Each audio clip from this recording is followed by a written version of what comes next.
Sacrificium accettabile fiat apud Deum Patrem omnipotens.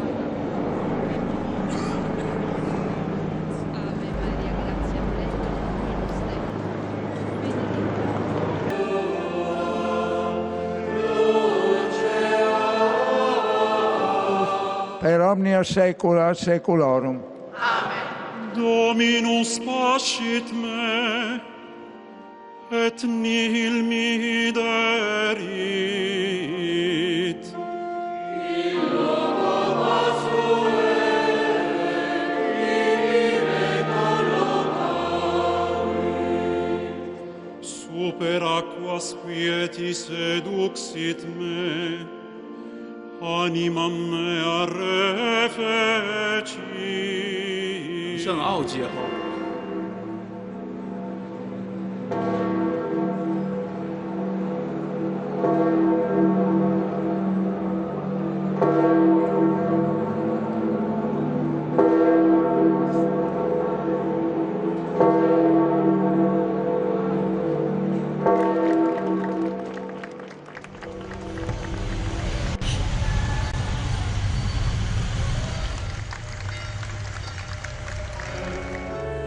Et omnis qui vivit et credit in me, non morietur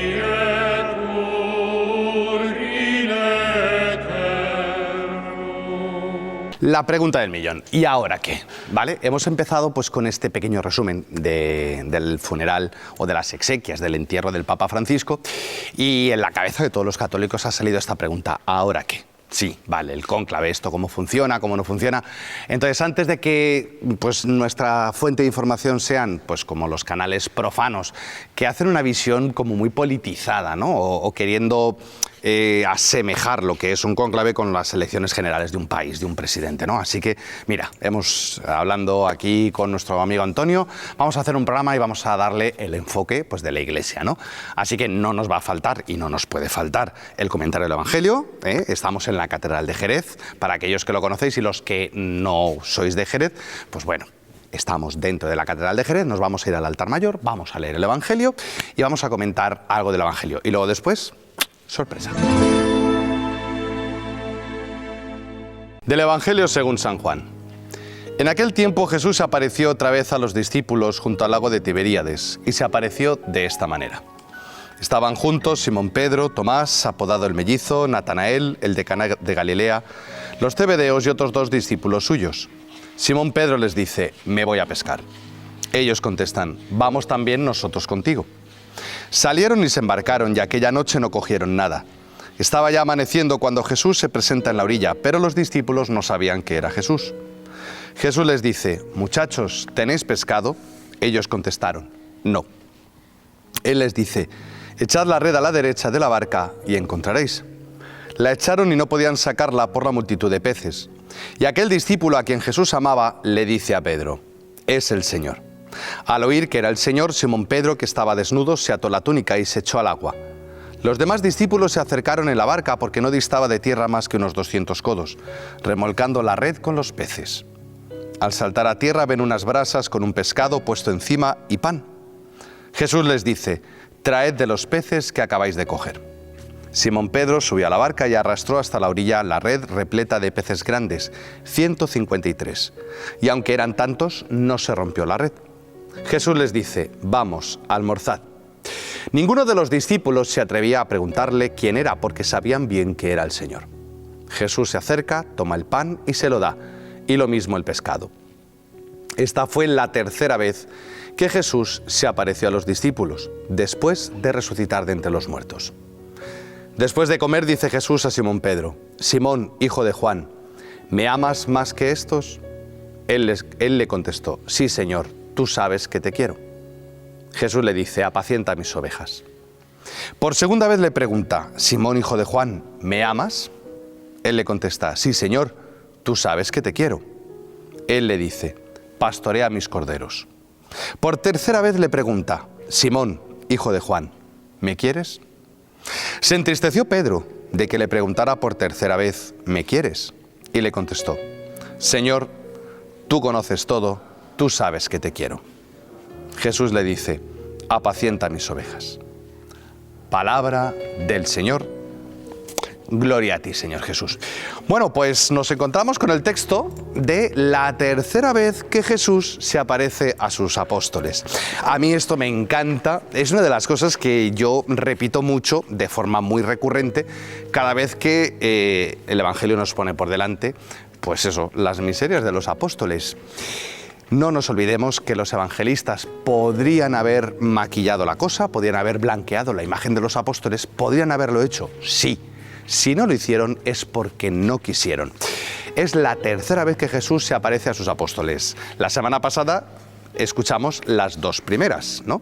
Jesús se aparece el día de la resurrección y Tomás no está. 8 días después Jesús se aparece y Tomás sí está, eso lo escuchamos, y esta es la tercera vez. Vamos a ver, la primera vez te lo entiendo, ¿vale? Que estés con las puertas cerradas por miedo a los judíos, vale, la primera te la compro, vale, sí, no pasa nada. Pero es que 8 días después, cuando llegó Jesús otra vez, que Tomás estaba con ellos, es que seguían encerrados. Pero es que ahora, después de que vio Tomás, que metió el dedo, que toda la cosa, ahora cogen y se van a pescar. O sea, ¿qué pasa? ¿Qué parte no te ha quedado clara? Yo me imagino a Jesús resucitado como diciendo: a ver, ¿cuántas veces te tengo que decir que estoy vivo? ¿Cuántas veces te tengo que decir que estoy resucitado? Que id y anunciado al mundo la buena noticia. ¿Y tú te vas a pescar? O sea, pues sí, pues sí. Y es que los apóstoles...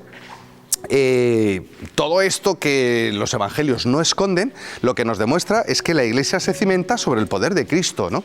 Ahora que estamos en este momento en el que no tenemos papa, no hay una figura al frente de la Iglesia, pues mucha gente dice: ¿y esto? Pues efectivamente, la Iglesia se sostiene en el poder de Dios y es el Espíritu Santo quien la guía. Y los evangelios así nos lo manifiestan, ¿vale? O sea, estos 12 apóstoles, uno fue el que lo vendió, Pedro lo negó, y los apóstoles ven a Jesús resucitado y se van a sus cosas, como tú y como yo. Y de hecho hay muchos católicos que la resurrección de Cristo, muy bien, pero yo me voy a mis cosas, ¿vale? O sea, ahora ya ha pasado la Semana Santa, dentro de nada empezamos el tiempo de las ferias, la feria de abril, luego vendrá el rocío, luego vendrá el verano, y aquí vamos pasando página, ¿no? O sea, hemos vivido una Semana Santa de católico de chaqueta y corbata, pero al final me vuelvo a pescar.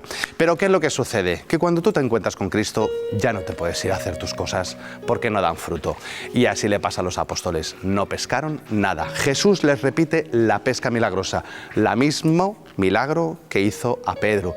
Por eso reconocieron que era el Señor, porque después de una noche de no pescar nada, les dice: tirad las redes a la derecha, que lo lógico es, si tú eres diestro, que las redes las tires a la izquierda, o sea, hacer las cosas al revés y que salgan bien. Eso solo le sale a Dios. A ti y a mí no nos saldría. Si no hacemos las cosas bien, esto no tira para adelante. Pues resulta que tiraron las redes a la derecha y se dieron cuenta que solo Dios hace las cosas de Dios. Y ahí es donde entra, digamos, el protagonismo de Pedro hoy en el Evangelio, ¿vale? Igual que Juan hace como la contracara de Adán, ¿no? O sea, Adán es aquel que Dios, después del pecado, escucha la voz de Dios, se tapa, se cubre y se esconde de Dios. Pedro, que estaba desnudo en la barca, ¿no? Que por lo visto era la costumbre, los pescadores no tenían ropa de cambio, así que yo dejo la túnica a un lado y me pongo a faenar, pues eso, pues desnudito, ¿no? Tal como llega al mundo. Es el Señor, se cubre la desnudez, ¿vale? Imagen del pecado, y se lanza al agua hacia Cristo. O sea, obviamente la resurrección de Cristo nos demuestra que nuestros pecados están perdonados, ¿no? O sea, por eso no voy a presumir de ellos, los cubro, pero me lanzo al agua, que es la muerte, ¿vale? Hacia donde está Cristo que ha resucitado. Y es precioso, ¿vale? Para ir culminando cómo termina el Evangelio de Juan. Es precioso.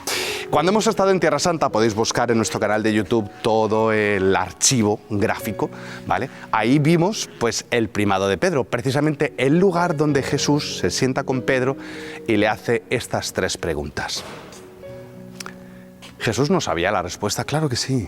Claro que sí. El Señor, si ya dijo: uno de vosotros me va a entregar, el Señor conoce a los que Él ha elegido y sabe que Pedro le quiere y que Pedro, pues, le pudo la cobardía, le pudo el miedo, Pero el Señor le concede a Pedro el regalo de decirle que le quiere. Muchas veces nos cuesta decirle al Señor que le queremos. ¿Por qué? Porque somos conscientes de nuestra negación, de nuestra miseria, de nuestro pecado, ¿no? Pues lo mismo que Pedro negó 3 veces a Jesús, 3 veces le permite el Señor a Pedro decirle que le quiere. Y además la primera vez le dice, ¿me amas más que estos? La segunda le dice, ¿me amas? La tercera, ¿me quieres? O sea, el Señor como que se lo va poniendo facilito, ¿vale? O sea, así te pregunta hoy el Señor a ti, ¿tú me quieres?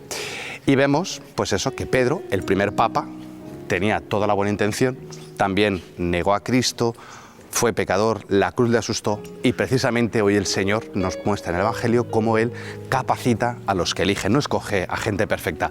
Recemos, ¿vale?, para que el Señor nos conceda un papa según su corazón y que Dios le fortalezca y le conceda al Espíritu Santo para poner en práctica lo que le dijo a Pedro, pastorea mis ovejas. Que así sea.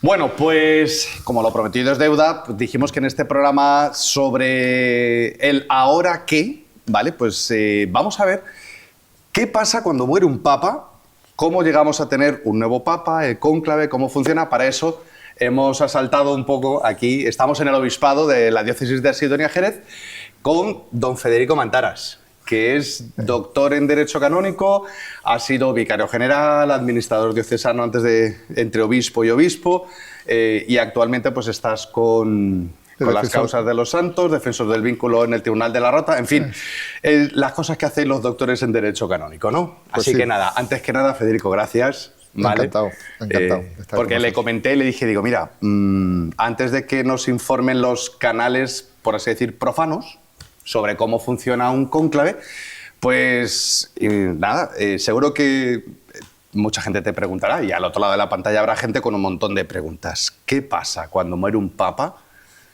y desde que muere, por ejemplo, Francisco hasta el próximo papa, qué nos espera estos días? A Pues- partir del próximo miércoles día 7 Exactamente. y antes. Normalmente, en cuanto se muere un papa, lo primero que se hace es las congregaciones generales de cardenales que deciden una serie de cosas sobre el tema del funeral que se va a hacer, sobre el tema del alojamiento de los cardenales que van a venir y fecha del cónclave. Son cosas muy puntuales y cuestiones que ¿Quién tienen preside el funeral? Quién preside el funeral y qué fecha se va a hacer el funeral y luego cuándo va a empezar el cónclave y dónde van a vivir los cardenales y qué presupuesto se utiliza y cómo se va a organizar las cuestiones prácticas de ese cónclave. El cónclave normalmente se celebra entre 15 y 20 días después de la sede vacante, después de la muerte del papa. Después de la muerte del papa. ¿Por qué? Para que se deje venir a todos los cardenales que viven en todos los rincones del mundo. Ahora se le da un cierto plazo para que puedan venir todos. Incluso si vienen un poquito antes y se puede empezar también antes el cónclave. Si están todos, se puede empezar antes el cónclave. La pregunta del millón. ¿Quién hace parte de ese cónclave? Que es una de las preguntas que dicen, pero ¿hay quién puede votar? ¿Quién puede opinar? ¿Quién puede votar? ¿Quién hace parte Todos del los cónclave? cardenales que tengan menos de 80 años. Todos los cardenales menores de 80 años pueden votar y pueden estar dentro del cónclave. Una vez que comienza el cónclave, todos los cardenales que sean mayores de 80 años ya no pueden estar allí. Tampoco pueden estar los cardenales impectores. ¿Qué es un cardenal impectore? Ajá. El Papa puede nombrar cardenales sin hacerlo público. Por ejemplo, un cardenal en China, que es peligroso que se Claro. sepa que es cardenal. En que se sitios llama de un cardenal- persecución. exactamente, son cardenales, pero no son públicos. Son cardenales impectores. Esos cardenales no participan en el cónclave. Solo pueden participar los cardenales nombrados que tengan menos de 80 años en el momento de que el Papa muere. Y hay un problema canónico, que la normativa escrita por Juan Pablo II para el cónclave se dice que solo pueden votar 120 cardenales. Y ahora resulta que hay 130 y tantos cardenales Que cumplen que los cumplen requisitos. los requisitos. ¿Qué se hace? ¿Qué se hace? Pues la normativa tiene que ser modificada por estas congregaciones generales. Una de las cosas prácticas Pueden- que tienen que solucionar es El número de votantes. Exactamente. Una pregunta. Estos días es cierto que se reúnen las congregaciones, pero ¿quién está al frente de la Iglesia? ¿Qué figura hay en Pues- este momento? Pues esas congregaciones generales está formado por los cardenales y ellos son los que deciden las cuestiones comunes, sencillas, de mantenimiento. No se pueden tomar ninguna decisión especial en estos días. Pero, por ejemplo, este tipo de cuestiones necesarios para la celebración Claro, del de conclave 120 a 133. la deciden los cardenales. Y en estas congregaciones generales sí que participan todos, sea de la edad que sea. Ajá. Ahí sí que participan digamos que todos. estamos hablando de más de 133, Exactamente. donde pues van organizando pues todas estas cosas. ¿Quién preside el conclave? Me imagino que habrá... Esto es como yo me imagino, como hacemos la reunión de los curas cuando nos juntamos para hacer algo. Bueno, oye, alguien que haga una oración para empezar esto, ¿no? O sea, Claro, hay ¿quién una, cosa, preside hay, el una conclave? cosa, hay una cosa curiosa también, que es que el cardenal decano no puede entrar en el cónclave porque tiene 91 años. El más cardenal mayor, rey, claro, el que- cardenal más rey mayor. que celebró los funerales el otro día, Jean Baptiste Rey, tiene 91 años, no entra en el cónclave. Entonces será Parolín, el secretario de Estado, el que haga esas funciones del cardenal rey. De coordinación, por De así coordinación, decirlo. exactamente. Entonces, bueno, digamos que vamos directamente al cónclave, ¿vale? Estamos ya en el miércoles 7 de mayo, ha llegado el miércoles 7 de mayo. Dice, se empieza una misa y empieza el cónclave. Exactamente. Se empieza el cónclave con una misa. Y se empieza el cónclave con el juramento del secreto. Aquí es muy importante. El secreto en el cónclave es importantísimo. Bueno, de hecho, la palabra cónclave era que antiguamente se cerraba con llave la sala y hasta que se escogía el papa, ¿no? Eso es una cosa muy curiosa. El nombre. ¿Por qué se llama cónclave? Eso fue en el siglo XIII, en Viterbo, un pueblo que tiene una catedral cerca de Roma, que estaban allí los cardenales para elegir papa y llevaban más de un mes y no se ponían de acuerdo para elegir papa. Y entonces las autoridades del pueblo fueron los que decidieron cerrar con llave dentro de la catedral a los cardenales y darle el mínimo de comida. Y decir, de ahí no se sale hasta que nos pongáis de acuerdo. Hasta que nos pongáis de acuerdo. Hombre, si nos ponemos así, pues ya nos pondremos de acuerdo. De ahí viene la palabra Exactamente, conclave, con llave, exactamente, bajo llave. exactamente. Bueno, entonces estábamos, decías, Con el juramento del secreto. El secreto es muy importante, por eso que tú decías, se cierra con llave y no quiere que haya presiones de fuera hacia adentro ni que salga información de dentro hacia afuera, sino que cada uno con su conciencia en esos días se dedique a la oración y a ver quién es el que el Espíritu Santo lo inspira para que sea un papa según el corazón de Cristo. Y entonces no se puede ni leer el periódico, no pueden ni tener el móvil, no pueden ni tener un ordenador personal. Se hace un registro a todos los cardenales para que no tengan ningún aparato. Ningún contacto con el exterior. Ningún contacto con el exterior. Digamos, eso es, en este momento no, en las congregaciones los En este cardenales momento hemos visto no. imágenes, En el ellos momento del entran, conclave. salen, digamos, en el momento del inicio del conclave, exactamente, el 7 es de digamos mayo. como un enclaustrarse, Exactamente. una clausura Exactamente. Y hasta la fumata blanca. hasta la fumata blanca. Empieza por la misa, luego por la tarde hay una primera votación Ujú. y todos los días hay 2 votaciones por la mañana y 2 votaciones por la tarde. Cuando se llega a un número de votaciones, son 12 votaciones, y no se ha elegido todavía papa, pues porque tienen que ser 2/3 de los cardenales los que voten a un papa concreto. Haremos cómo funciona la votación exactamente. Entonces, si se llegan a 12 votaciones y no hay fumata blanca, Pues ¿qué pasa? hay un día de ayuno y oración en que se paran las votaciones y después se vuelve a retomar las votaciones entre los 2 candidatos que hayan tenido más votos. Después, digamos, de 12 intentos, ¿no? Exactamente. Que, Y ahí- que y ahí- creo que no hemos conocido recientemente esa situación. Sí, pero 12 intentos son 3 días, ¿eh? Porque ten ¿Verdad? en cuenta que son 4 Son- elecciones. Sí, 4 perdón, elecciones. tienes razón. Había yo hecho el cálculo Sí, de sí, 12 días. Son 3 días. 2 y 2, claro, sí. Exactamente. Y ahora sí, lo de los 2/3. ¿De qué depende que la votación sea, bueno, la famosa fumata negra o fumata blanca? El Exacto. negro quiere decir que no ha habido Exactamente. Las papeletas se queman después de la votación. votación secreta. Votación secreta y el resultado, si no se ha llegado a 2/3 de nadie, pues se quema. Se queman y sale el humo para afuera y ahí se ve se ve si es fumata negra o fumata blanca. Una cosa que me imagino que tú que eres párroco también, los feligreses preguntan y dicen, ¿quién puede ser elegido papa teóricamente? ¿Quién puede ser? Y luego ya otra cosa es lo que la práctica nos demuestra. Varón católico, mayor de 30 años, puede ser elegido papa. Varón católico. ¿Qué pasa si se eligiera un varón que no fuera Obispo, sacerdote cardenal. ni obispo? Pues en ese momento habría que ordenarlo sacerdote, ordenarlo obispo y ya después se ordenaría papa. Porque el papa es obispo de Roma, entonces es necesario Tendría que ser obispo. Actualmente en la historia de la Iglesia reciente no se ha dado el caso. ¿Alguna vez algún monje o No, y abad en los primeros tiempos era muy normal que los papas se eligieran entre los diáconos. Era muy normal de la Iglesia de Roma? Entre los diáconos de la Iglesia de Roma. Pero digamos que la actualidad hoy nos está hablando de que prácticamente de los 133 cardenales, lo más frecuente en los últimos conclaves, es que es alguien de ellos. Claro, exactamente. Lo normal es que sea alguien de ellos. Porque la situación contraria produciría una cuestión también. Uno es elegido papa y acepta la elección, pero hasta que no sea elegido, consagrado obispo y sea obispo de Roma, no puede ejercer lícitamente.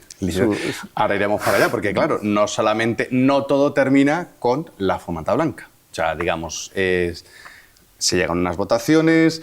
Es cierto que el juramento de secreto, entiendo que inicia con el cónclave y termina con la fumata blanca. Es muy conocido que tiempo después algún cardenal cuente ciertas intimidades, en principio, etcétera. No puede contar nada. El único que ha contado cosas del cónclave ha sido el Papa, porque el Papa puede autorizar a alguna persona a que puede contar algo del cónclave y puede autorizarse a sí mismo a contar cosas del cónclave. Y el Papa Francisco, en sus memorias, escribió que él salió en la quinta votación, dice los votos que obtuvo y dice una serie de cosas, de pensamientos y de situaciones anecdóticas que le ocurrieron en el cónclave. De Benedicto XVI también, él hizo algún comentario. O sea, alguno se puede ir de la lengua, pero en teoría ¿no? Se puede llegar hasta la excomunión si dicen muchas cosas y si dan, por ejemplo, si dan una entrevista y cuentan intimidades del sínodo, del cónclave, porque el cónclave se quiere evitar, con el secreto se quiere evitar varias cosas. Primero, que haya cotilleos especulativos que hagan daño a la Iglesia y luego con los 2 tercios se quiere que el Papa sea un Papa de todos. Porque Juan Pablo II puso que si llegaba un momento en que no se llegaba a los 2 tercios, bastaba mayoría absoluta, mitad más 1. Pero Benedicto enseguida volvió a cambiar la normativa del cónclave y volvió a poner los 2 tercios. Porque dijo, es necesario que el Papa sea un Papa de todos. Claro. Y que no haya 2 partes. Porque se podría, si es mayoría absoluta, podría verse casi un 51-49. Y eso daría una sensación de división en la Iglesia. El 2 tercios es el Papa de la Iglesia entera. Sí, porque yo creo que todos hemos visto cómo es verdad que toda esta situación después de la muerte del Papa Francisco y todos estos días, pues la Iglesia está en el foco de todos los medios de comunicación, para bien o para mal. Se habla de la Iglesia, se habla del Papa, de la Iglesia Católica, de todas estas cosas. Y es cierto que, obviamente, pues cada uno lo ve las cosas desde su perspectiva y hay muchos medios de comunicación viendo el cónclave desde la perspectiva política. ¿Vale? Sí. Y que si progresistas retrógrados, izquierda, derecha, alianzas, un poquito como si el cónclave fuera como el Congreso de los Diputados, ¿no? O algo así. Es una forma muy equivocada, de ver el cónclave y no tiene nada que ver con la visión católica de lo que es un cónclave y de lo que es. Hay que saber una cosa, que un cardenal cuando tiene la papeleta de su voto, vota en conciencia y vota aquel que el Espíritu Santo le dice que va a ser un papa según el corazón de Cristo. Y vota después de haber meditado mucho, después de haber escuchado muchas cosas, muchas informaciones sobre lo que la Iglesia necesita en ese momento. Y vota delante de Dios. Nadie se va a enterar de lo que ha votado. Claro. Y bueno, ya como por ir concluyendo, porque el tiempo en la tele no es eterno, una última recomendación. O sea, esto, pues al otro lado de la pantalla siempre hay mucha gente y como ya este programa además de televisión llega a internet, etcétera, muchos católicos preguntan, bueno, ¿y yo qué hago como católico? ¿No? Hay una invitación, lo mismo que estos días ha habido una invitación a rezar por el eterno descanso del Papa Francisco. En este tiempo, hasta que llegue esa fumata blanca, ¿Qué recomendación da la Iglesia a los católicos? Lo que ha hecho siempre la Iglesia en este momento ha sido rezar para que el Espíritu Santo ilumine a los cardenales y salga un Papa según el corazón de Cristo. Está claro que el Espíritu Santo actúa a través de causas segundas. En este caso, las causas segundas son los cardenales. Y Dios cuenta con nuestra oración, porque es necesario que recemos para que estos cardenales se abran a esa luz del Espíritu y puedan votar según conciencia, según las inspiraciones del Espíritu, claro. y que sea un Papa según... Como tú bien decías, o sea, también es una responsabilidad. Por un momento tú te metes en el pellejo de un cardenal que ha puesto un nombre en un papel y tú dices, es que aquí está, o sea, realmente, Señor, este es el que tú quieres, ¿no? O sea, sobre todo es que los cardenales, o sea, no tanto, como escuchamos en otros medios de comunicación, si es el que yo quiero, el que no, el que el mundo espera, sino realmente Dios que quiere con nosotros y a quién quiere Dios. Esa decisión la toma el cardenal delante de Dios. No hay nadie que se vaya a enterar de lo que pone y no hay nadie que le pueda presionar. Lo va a tomar delante de Dios. Pues nada, pues obviamente un tiempo, pues muchas gracias, Federico, porque es un tiempo ahora de oración, por la Iglesia. Y que, bueno, cuando llegue el momento de esa fumata blanca, pues que también a todos los fieles católicos pues lo acojamos y recemos por aquel que salga elegido. Sí, es importante que tomemos conciencia de la importancia de Pedro dentro de la Iglesia, del papel fundamental que Cristo le da a Pedro de ser roca sobre la que cimienta su Iglesia. Y por eso es tan importante nuestra oración. No es cualquier elección, es la elección del vicario de Cristo en la Iglesia, en la tierra. Y entonces es muy importante que recemos para que lo ilumine, para que ilumine a todos los cardenales y para que elijan el que Dios quiere. Que Dios quiera. Y bueno, y que Dios siga guiando a través de estos pobres instrumentos como nosotros, que somos simples párrocos, y también por nuestros obispos, cardenales, y sobre todo por el que el Señor pues ponga al frente de la Iglesia. Pues muchas gracias, Federico, por dejarte atracar así un poco al asalto. Y bueno, tendremos, preparando un poquito esta entrevista, han salido un montón de temas de decir, ostras, Federico, tenemos que hablar un montón de cosas, pues que todos los que son suscriptores de nuestro canal o que nos ven a través de la televisión, pues podamos ir ayudando a un montón de cosas que la gente tiene dudas y que a veces otros medios de información más bien o deforman o desinforman. Así que muchas gracias por ilustrarnos sobre pues, cómo funciona un cónclave. Y pues nada, encantado de trabajar con vosotros. Hasta la próxima entrevista y a todos vosotros continuamos ya para concluir nuestro programa especial pues del cónclave de la elección del nuevo Santo Padre. Y nada, con esta invitación a la oración nos despedimos. Recemos.